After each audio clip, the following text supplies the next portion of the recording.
Hello friends, welcome to my YouTube channel Saloni quest. आज है 1 मई 2025 से जितने भी इंपॉर्टेंट करंट अफेयर्स बनते हैं उन्हें आगे इस वीडियो में डिस्कस करेंगे। तो चलिए स्टार्ट करते हैं। हमारा पहला क्वेश्चन है, किस मंत्रालय ने भारत की हरित हाइड्रोजन प्रमाणन योजना GHCI शुरू करी है? मंत्रालय है नवीन और नवीकरणीय ऊर्जा मंत्रालय ने भारत की हरित हाइड्रोजन प्रमाणन योजना जो कि GHCI शुरू कर दी है। भारत की अगर बात करें तो हाल में ही जापान और सिंगापुर 4.12 मतलब 4.12 lakh tonne green hydrogen derivative की आपूर्ति के लिए समझौतों पर हस्ताक्षर किए। किसने किए हैं? भारत ने और जापान ने किए हैं। विश्वसनीय और पारदर्शी ग्रीन हाइड्रोजन जो उत्पादन सुनिश्चित करने के लिए भारत की जो ग्रीन हाइड्रोजन प्रमाणन योजना है GHCI को एक साथ लॉन्च किया गया था। GHCI भारत का पहला प्रमाणन ढांचा है जो यह सत्यापित करता है कि हाइड्रोजन का उत्पादन केवल अक्षय ऊर्जा का उपयोग करके किया जाता है। किस देश ने हाल ही में विशेष 301 रिपोर्ट जारी किया जिसमें भारत को बौद्धिक संपदा अधिकार का उल्लंघन करने वाले देश के रूप में शामिल किया गया है?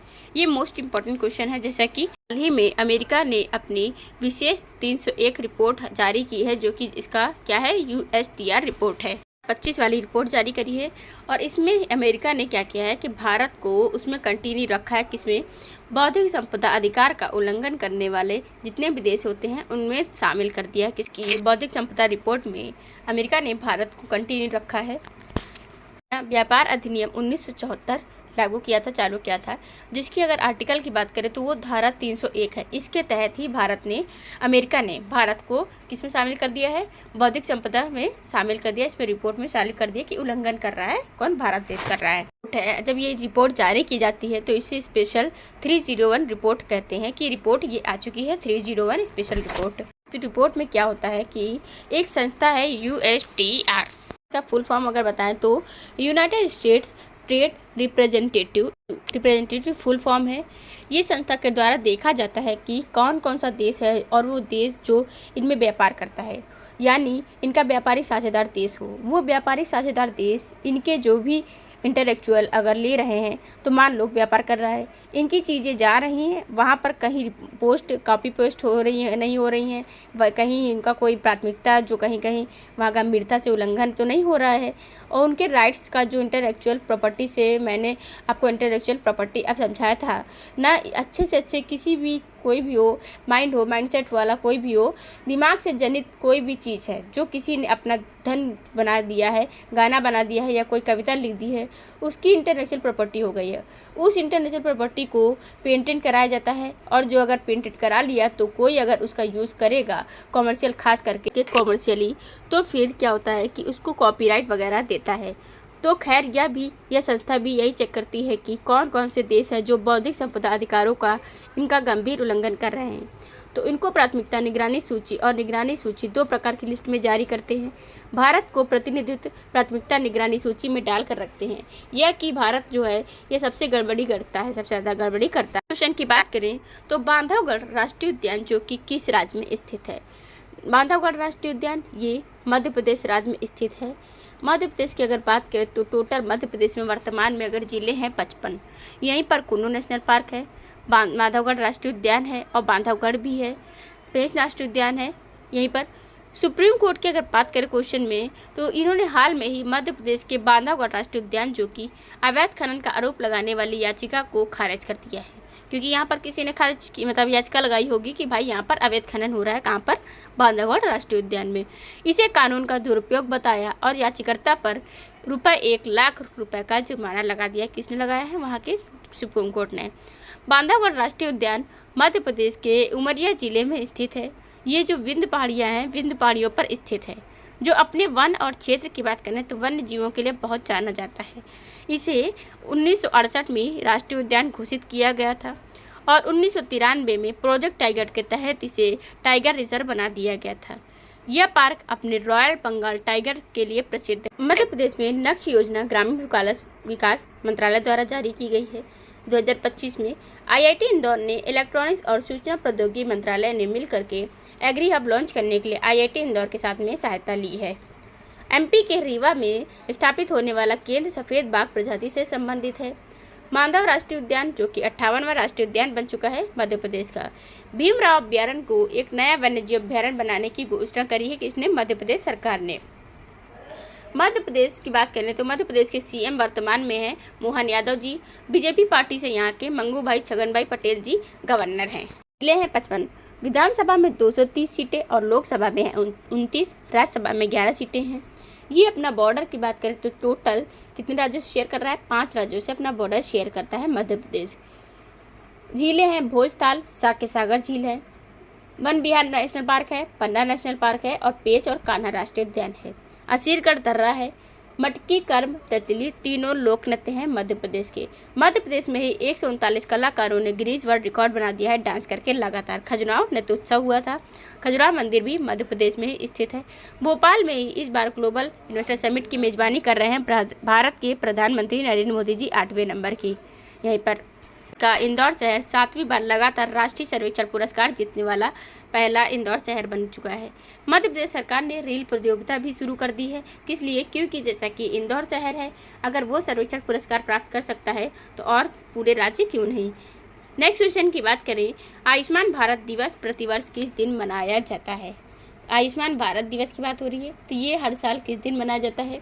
ये मनाया जाता है 30 अप्रैल को। जैसा कि कल 30 अप्रैल था, उस दिन मनाया जाता है आयुष्मान भारत दिवस। यह योजना की उपलब्धियों को सम्मान करने के लिए बनाया जाता है, जिसे प्रधानमंत्री जन आरोग्य योजना PMJY के नाम से भी जाना जाता है।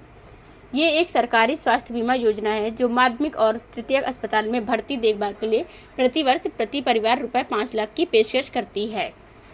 PMJY ये एक योजना है, प्रधानमंत्री जन आरोग्य योजना। इसमें अगर बात करें तो शुरुआत कब से हुई थी इसकी? 23 सितंबर को शुरुआत की गई थी रांची झारखंड से। 2018 से इसकी शुरुआत की गई थी PMJ की। रांची झारखंड से शुरुआत हुई थी। कहाँ से? रांची झारखंड। किसके द्वारा हुई थी? PM मोदी जी के द्वारा हुई थी। और PM योजना जो कि आयुष्मान भारत योजना के नाम से भी जानी जाती है, PMJ योजना को। ये 5 लाख रुपए तक की मुफ्त स्वास्थ्य देखभाल कवरेज प्रदान करती है लोगों को। अप्रैल के दिवस जैसा कि मैंने कल आपको बता दिए थे सारे अप्रैल के दिवस। आज है 1 मई। 1 मई को मजदूर दिवस भी मनाया जाता है। कौन सा दिवस मनाया जाता है? 1 मई को लेबर डे मनाया जाता है। ये 1 मई को मनाया जाता है हर साल। इसी दिवस 1 मई को ही गुजरात और महाराष्ट्र को अलग करके 1960 में स्थापित किए गए थे, गुजरात और महाराष्ट्र। ये अगर बात करें तो ये स्टैटिक जीके में भी आते हैं क्वेश्चन, जैसा कि एक मजदूर। दुनिया भर के जो श्रमिक होते हैं उनको योगदान को और श्रद्धांजलि देने के लिए हर साल 1 मई को अंतर्राष्ट्रीय दिवस मनाया जाता है। ये लगभग 2 लाख अमेरिकी मजदूरों ने 8 घंटे के कार्य के दिवस की मांग करना शुरू की थी और हड़ताल पर आ गए। शिकागो में बड़ी मात्रा में हड़ताल हुई और हड़ताल के धीरे धीरे जो है हिंसक होने लगी थी। इसकी वजह से इतिहास में ये मार्केट जो अफेयर्स के नाम से भी जाना गया है। फिर उसके बाद वहाँ पर डिमांड मानी गई और 8 घंटे कार्य दिवस लागू किया है। आज भी बहुत जगहों पर आप देखते होंगे कि 8 घंटे तक का वर्क टाइम रहता है और इसी दिन को एक दिवस को क्या मनाते हैं? 1 मई को यहाँ पर अंतर्राष्ट्रीय मजदूर दिवस मनाया जाता है। और शुरुआत कब हुई थी इसकी? 1886 में लगभग 20,000 मजदूरों की बात हुई थी, किसने 8 घंटे के कार्य दिवस की मांग उठाई थी। इन लोगों ने को डिसाइड किया गया कि अंतर्राष्ट्रीय मजदूर दिवस हर साल मनाया जाएगा। किस भारतीय शहर ने भारत का पहला प्रमाणित ग्रीन म्यूनिसिपल बॉन्ड जारी करा है? गाजियाबाद के नगर निगम ने क्या जारी किया है? आप जानते हो कि उत्तर प्रदेश का एक जिला है गाजियाबाद। अच्छा, गाजियाबाद के कमिश्नर का एक बयान आया, काफ़ी ज़्यादा चर्चे में रहा था और इन्होंने मतलब वहाँ के जितने भी पुलिस हैं, छोटे चाहे कांस्टेबल से लेकर के SI और ऊपर तक के सभी जो निर्देश दिया गया कि आप जब भी पब्लिक से बात करोगे तो और उनका नाम नहीं लोगे, उनको जी करके बोलोगे और कभी भी तू करके नहीं बात करोगे। आप बोलेंगे। ये उनका जो इनिशिएटिव और काफ़ी ज़्यादा वायरल हुआ है क्योंकि ये काफ़ी अच्छी बात पहल रही है एक प्रकार से, क्योंकि आप अक्सर सुनते हो कि ना कोई जो पीड़ित वहाँ पर अपना मतलब बयान कोई प्रॉब्लम लेके जाते हैं तो वहाँ के जो पुलिसकर्मी होते हैं वो उनसे सीधे मुंह बात नहीं करते हैं। तो इसको लेकर के इनका जो बयान है ये बहुत वायरल हुआ था। गाजियाबाद नगर निगम ने यह भारत का पहला प्रमाणित यानी सर्टिफाइड और ग्रीन म्यूनिसिपल बॉन्ड जारी किया हुआ है। ग्रीन म्यूनिसिपल बॉन्ड जो है मतलब यह हम अपने पूरे म्यूनिसिपल सिस्टम को पूरी तरीके से हरित उस पर चलाएंगे। रिन्यूएबल एनर्जी पर चलाएंगे और उसके लिए जो फंड की ज़रूरत होगी वो फंड के लिए हमने बॉन्ड जारी किया है। अब इस बॉन्ड को अगर ख़रीदते हो तो फिर आपको मतलब है कि आपको जो इन्वेस्टमेंट माना जाएगा। बॉन्ड मतलब क्या है कि आप इसको समझो, जैसे मान लीजिए कि आप शेयर करते हो शेयर, तो जैसे 10 बॉन्ड जारी हुए हैं, उन्होंने कहा कि हम इतना रुपया फंड करना चाहते हैं, 10 बॉन्ड है। अब बॉन्ड को कोई ख़रीदेगा और जो भी कोई ख़रीदेगा तो बॉन्ड से क्या होता है कि हम उसको बॉन्ड को लिए हैं जो बाद में या कुछ इंटरेस्ट भी देंगे, रिटर्न देंगे। लेकिन बॉन्ड और शेयर में अंतर होता है। शेयर मतलब होगा आपका मालिकाना हक पा लेते हो उसमें, और जो अगर बॉन्ड होता है उसमें मालिकाना हक नहीं होता, इसमें सिर्फ हिस्सेदारी ही हो गई है। बॉन्ड जो जारी करता है, जैसे देशों को भी बॉन्ड जारी करता है, जो देश को होते हैं। यहाँ पर अब अगर बात करें तो 150 करोड़ की राशि इन्होंने जुटाने की बात कही हुई है। यह क्या करेंगे कि पैसा कहाँ खर्च करेंगे, इन्होंने कहा है कि हम TSTP बनाएंगे, यानी तृतीयक मल जल संवर्धन संयंत्र बनाएंगे, टर्टियरी सीवेज ट्रीटमेंट प्लांट बनाएंगे और इसकी क्षमता होने वाली है 40 मिलियन लीटर पर डे। ये 40 MLD जो है ठीक है, लेकिन 40 मिलियन लीटर पर डे इसका क्षमता होने वाला। नेक्स्ट क्वेश्चन है हमारा, किस देश ने तीसरा साबा महिला बास्केटबॉल चैंपियनशिप 2025 का खिताब जीता है? भारत देश ने तीसरा साबा महिला बास्केटबॉल चैंपियनशिप का खिताब जीत लिया है। भारतीय सीनियर महिला बास्केटबॉल टीम ने फाइनल में मालदीव को हरा करके 107 से 32 से हरा करके तीसरी साबा महिला बास्केटबॉल चैंपियनशिप 2025 जीत ली है। ये साबा जो है महिला चैंपियनशिप में भारत की पहली भागीदारी थी। टूर्नामेंट की बात करें तो टूर्नामेंट का आयोजन जो कि साउथ एशियन बास्केटबॉल एसोसिएशन द्वारा किया गया था। बास्केटबॉल फेडरेशन ऑफ इंडिया द्वारा इसकी मेज़बानी की गई थी। ये 23 से 26 फरवरी 2025 तक की KD जाधव इंडोर स्टेडियम में नई दिल्ली में हुआ था। जैसा कि आयोजन कहाँ पर हुआ था? नई दिल्ली में हुआ था। जीता कौन है? भारत। हराया किसको है? उपविजेता कौन रहा है? मालदीव रहा है। इन्होंने साबा महिला चैंपियनशिप में 8 पात्र देश शामिल हैं, जैसे कि भारत है, श्रीलंका, मालदीव, नेपाल, अफगानिस्तान, पाकिस्तान और बांग्लादेश और भूटान। तो इससे आप समझ सकते, रिलेट कर सकते हो कि आप जितने भी भारत के पड़ोसी देश हैं किस में शामिल हैं? साबा चैंपियनशिप में शामिल हैं। भारत की राजधानी नई दिल्ली है। नई दिल्ली में ये विश्व समुद्री सम्मेलन, जैसा कि अगर बात करें यहाँ पर पर्यावरण सम्मेलन हुआ है। राष्ट्रीय पर्यावरण सम्मेलन का आयोजित कहाँ पर हुआ है? नई दिल्ली में किया गया है। नेक्स्ट क्वेश्चन हमारा, हाल ही में किस देश ने 4000 साल पुराने जो 9 पाषाण काल लकड़ी का घेरे की खोज की है? तो ये किया है किसने? मालदीव देश ने। डेनमार्क देश है, इसमें खोजा क्या गया है? 4000 साल पुराना एक लकड़ी का घेरा खोजा गया है। डेनमार्क में स्टोनहेंज नाम के एक सामान, मतलब उसकी जैसे स्टोनहेंज पहले से ऑलरेडी यहाँ पे पुराना पाषाण मतलब आप समझ लो, या पुराना स्थल, पुरानी चीज़ें होती ना, उस तरह से ये डेनमार्क का स्टोनहेंज है। इसके सामान 4000 साल पुराना 9 पाषाण लकड़ी का घेरा खोजा गया है, मतलब इसी के टाइम अकॉर्डिंग सेम टाइम। इसमें 30 मीटर व्यास में, मतलब इसका जो घेरा है पूरा 30 मीटर है, उसमें व्यवस्थित 45 लकड़ी के ढेर मिले। कितने मिले हैं? 45 लकड़ी के व्यवस्थित है, मतलब एक अच्छे तरीके से रखे हुए हैं, जो कि संभवतः अनुष्ठान या सूर्य पूजा के लिए बनाए गए थे। पास की कांस्य युग 1700 से लेकर 1500 से ईसा पूर्व की बस्ती में एक सरदार की कब्र और एक कांस्य तलवार शामिल थी। कांस्य युग की बात करें तो 2000 से 700 ईसा पूर्व में वह समय था जब लोग व्यापक रूप से कांस्य और औजारों का इस्तेमाल किया करते थे। इसी में ये खोज जो है साझा कलाकृतियों के माध्यम से डेनमार्क और ब्रिटेन के, क्या है क्वेश्चन? डेनमार्क और ब्रिटेन के बीच सांस्कृतिक संबंधों को सुझाव देती है। डेनमार्क और ब्रिटेन का इन संबंध, रिलेशन की बात हो रही है। इंग्लैंड में स्टोनहेंज 3100 से लेकर के 1600 ईसा पूर्व का एक प्राग ऐतिहासिक स्मारक है, जिसमें विशाल पत्थर के घेरे हैं। कितने हैं? एक, मतलब विशाल पत्थर के घेरे किसमें है? इंग्लैंड में स्टोनहेंज। इसी के टाइम का बताया जा रहा है। ये जो 4000 साल पुराना है, 9 पाषाण काल लकड़ी का घेरा खोजा गया है। क्वेश्चन है हमारा, सीमा सड़क संगठन BRO किस मंत्रालय के अधीन में ये कार्य करता है? सीमा संगठन जो कि रक्षा मंत्रालय के अधीन काम करता है, क्योंकि रक्षा मंत्रालय है तो डिफेंस के सारे रिलेट इसी से करेंगे। हाल ही में उत्तराखंड के चमोली जिले के माना में हुए हिमस्खलन जो होता है, यहाँ पर ज़्यादातर हिमस्खलन होता रहता है, भूकंप आता रहता है, और जो वहाँ की पहाड़ी इलाके हैं जैसा कि, तो पहाड़ टूटते रहते हैं, मतलब थोड़ा थोड़ा सा उनका टूटता रहता है। तो हिमस्खलन से कम 14 जो BRO कर्मचारी थे उनको बचाया गया है। सीमा सड़क संगठन जो है BRO भारत का एक सड़क निर्माण बल है जो सशस्त्र बलों का समर्थन करता है, और ये रक्षा मंत्रालय के अधीन में कार्य भी करता है। और इसकी स्थापना की बात करें तो 7 मई 1960 को हुई थी। बीआरओ सीमावर्ती क्षेत्रों और मित्र पड़ोसी देशों में सड़कों का निर्माण और रख रखाव करता है। मतलब ये बीआरओ वो सीमा सड़क वाला नहीं है जो कि जैसे यहाँ पे कैसे रोड बन रही है, कहीं उत्तर प्रदेश में बन रही है, कहीं अंदर राज्यों के भीतर जो बनती रहती हैं सड़कें, उनके लिए ये नहीं बनाई गई है। नेक्स्ट क्वेश्चन है हमारा, बोरिस स्पैसकी जिनका हाल ही में निधन हो गया है, ये किस खेल से जुड़े थे? बोरिस स्पैसकी की बात करें तो ये रूसी शतरंज ग्रैंड मास्टर हैं। ये 10वें नंबर के विश्व शतरंज चैंपियनशिप हैं। कौन है? 10वें नंबर के विश्व में बात हो रही है, ऑल ओवर वर्ल्ड की बात हो रही है। इनका 88 साल की आयु में एज में इनका मतलब निधन हो चुका है। और स्पैसकी जो हैं अपनी रणनीतिक प्रतिभा और खेल भावना और शतरंज की गहरी समझ के लिए बहुत जाने जाते थे। लेनिनग्राद की अब सेंट पीटर्सबर्ग में जन्मे। ये कहाँ पर जन्मे हुए? सेंट पीटर्सबर्ग में जन्मे। वे 1955 में एक अंतर्राष्ट्रीय ग्रैंड मास्टर बने थे। कब बने थे? 1955 में बने थे। 1969 में उन्होंने तिग्रान पेट्रोशियन को हरा करके विश्व शतरंज चैंपियनशिप बन गए। मतलब चैंपियन जो बने थे ग्रैंड मास्टर की अगर बात करें तो वो 1955 में बने थे, लेकिन 1969 में इन्होंने तिग्रान पेट्रोशियन को हरा करके विश्व शतरंज चैंपियनशिप बन गए थे, अपने आप को बना लिया था। स्पैसकी जो है अपनी बहुमुखी खेल और शैली के लिए प्रसिद्ध थे, जो कि स्थगित और आक्रामक दोनों खेलों में उत्कृष्ट थे। किसमें थे? मतलब ये बहुत ही ज़्यादा एक्सपर्ट थे गेम में। और जैसा कि रूसी 10वें नंबर के ऑल वर्ल्ड में दुनिया में ये 10वें नंबर के विश्व शतरंज चैंपियनशिप रह चुके हैं। और भारत की बात करें तो विश्वनाथन आनंद है जो पहली बार क्या बने थे? ये ग्रैंड मास्टर बने हुए थे।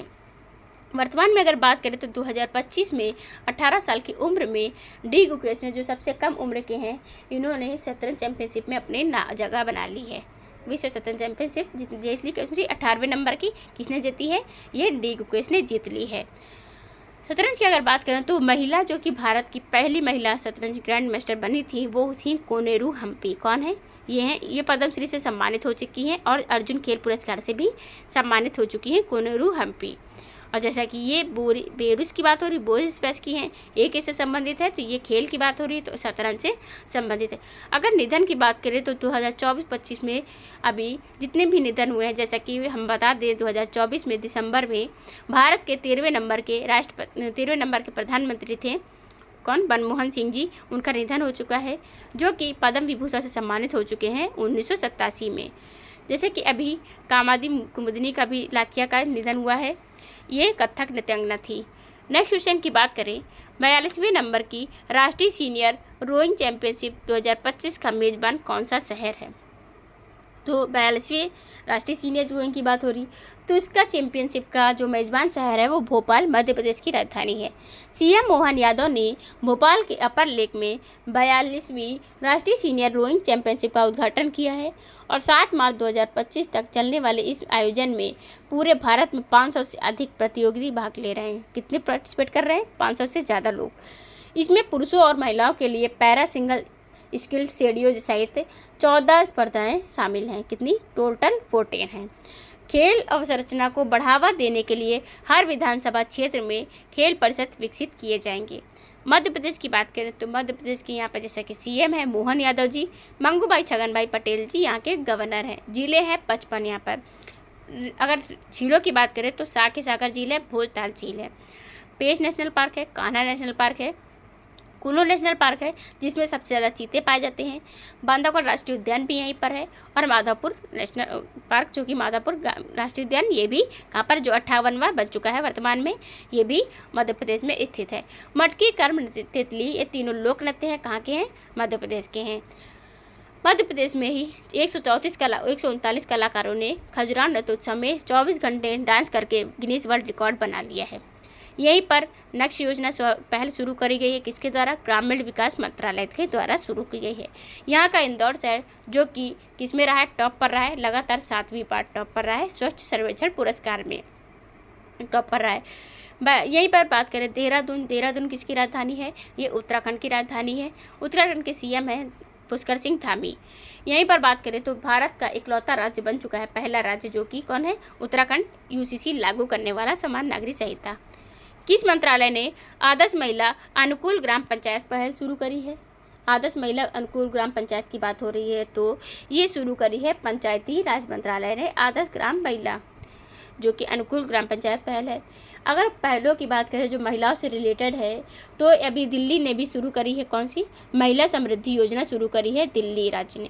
दिल्ली एक केंद्र शासित प्रदेश है जिसने महिलाओं के लिए महिला सुख समृद्धि योजना शुरू करी है, जिसमें महिलाएं जो वहाँ की गरीब होंगी, जो मतलब अपने सेटेबल नहीं हो सकती, सेट नहीं है पूरी तरीके से, उनको 1500 महीना कितना रुपया दिया जाएगा, 1500 इनको वित्तीय सहायता प्रदान की जाएगी। हे गाइस, आपको ये वीडियो कैसी लगी? अगर वीडियो अच्छी लगी हो तो कमेंट बॉक्स में कमेंट करके जरूर बताइएगा। एंड अभी तक आपने हमारे चैनल को सब्सक्राइब नहीं किया है तो चैनल को सब्सक्राइब भी कर ले एंड बेल आइकन को ऑन भी कर ले, जिससे कि आपको आगे की वीडियोज़ की नोटिफिकेशन मिलती रहे। Thank you for the watching.